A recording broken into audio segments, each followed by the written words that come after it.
Yo, what's good? Dezrocksteady at King of the Pit TV. I'm just finishing off this record listen through with a little overview, a review, and a rating. So I've just listened to the Burying Brightness record by Boundaries. It was recommended by my man Joel via Patreon. I would have never gotten around to finding a route into this sort of music without Joel, so I appreciate him for the recommendation. It was a good listen. Now, let me say there was a lot of twists and turns on the record. There was a wealth of different soundscapes the band created. Initially, from the intro track to the second track, I got what I kind of expected: ruthless, drop tuned breakdowns, verging on, like a modern age beat down sort of sound.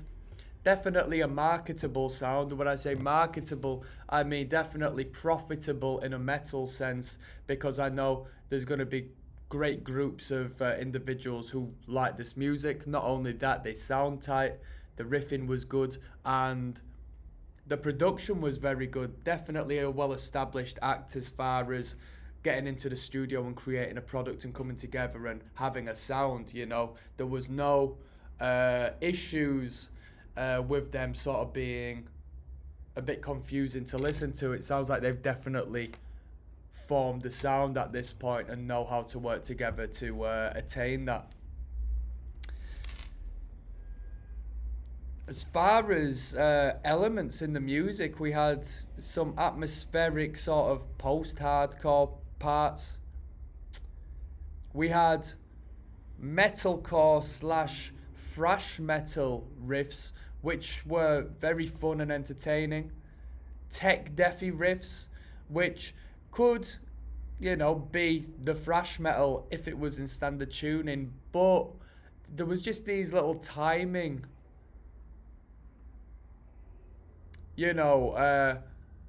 applications which sort of gave it that techier element of things, like the way these licks would come in and out. We heard more of them at the first half of the record than the latter half. It felt as if it was broken into two, this record. We had the brutality and the thrashier side at the start, and then by the midpoint onwards, which was Resent and Regret, Realize and Rebuild onwards, we added this heavy emotional context in the lyricism, if not in the actual instrumentation, where it started to get a little more airier, a little more atmospheric, and a little more like, it's not necessarily my field to relate it to any sort of band.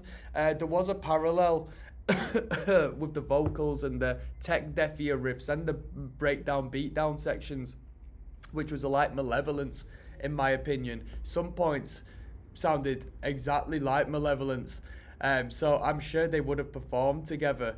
It would be very surprising to me if they haven't. At the very least, I know very well that they should be aware of each other, because they do sound alike. At least some elements of the band does. The atmospheric parts of it were alike. Bands like Brutality Will Prevail, Renoa. There was even a deathcore band called Viatrophy, which were, I think they were an English band. I don't think they were American. They're a deathcore act, and they introduced elements and passages of atmosphere and like drenched in reverb guitars and stuff to give it this airy, spaced out approach. Made me think of them sort of bands.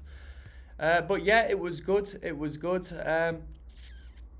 As far as criticism, I don't necessarily have any. I sort of come into these plural name bands with a bit of a bias, assuming it's going to be a little softer, it's not going to be as unique as what it could be and so forth. And to an extent, my expectations were somewhat correct, in the fact that this band fulfills a criteria of music I don't necessarily go out of my way to find. But I don't say that in judgment, because my first real band was a plural band, you know what I mean? So I don't say it to cast judgment. I just say it because I have a pre-existing bias with being part of a music community of alternate and relatively extreme bands, in the early 2010s, where all of these bands were starting to come out.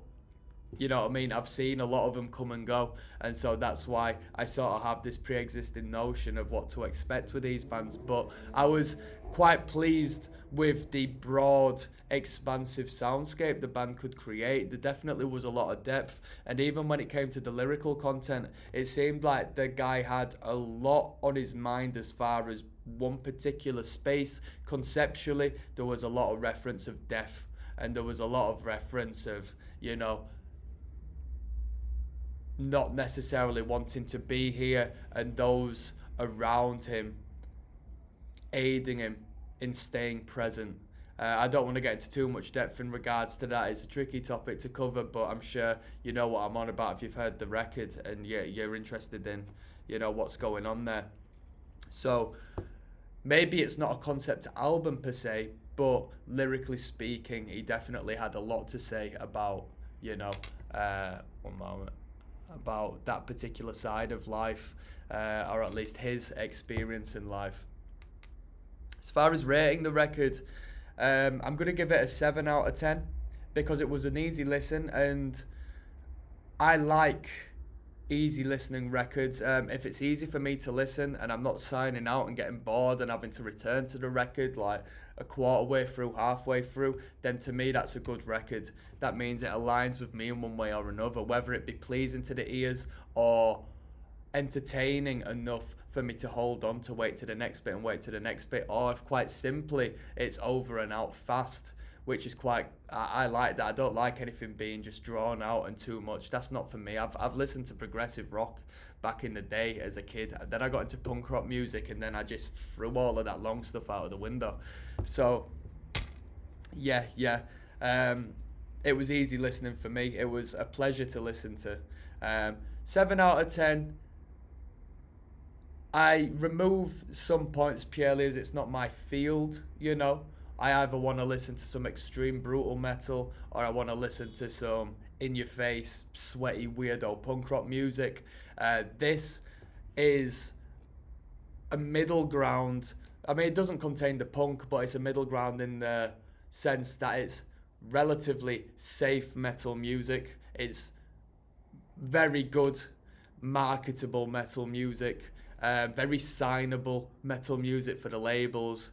Definitely do a good job, develop a good fan base, and what more can I say? So one love to Joel, who had me check out this record. It was a good record to check out. That was Bury in Brightness. I'm signing out, people. Peace.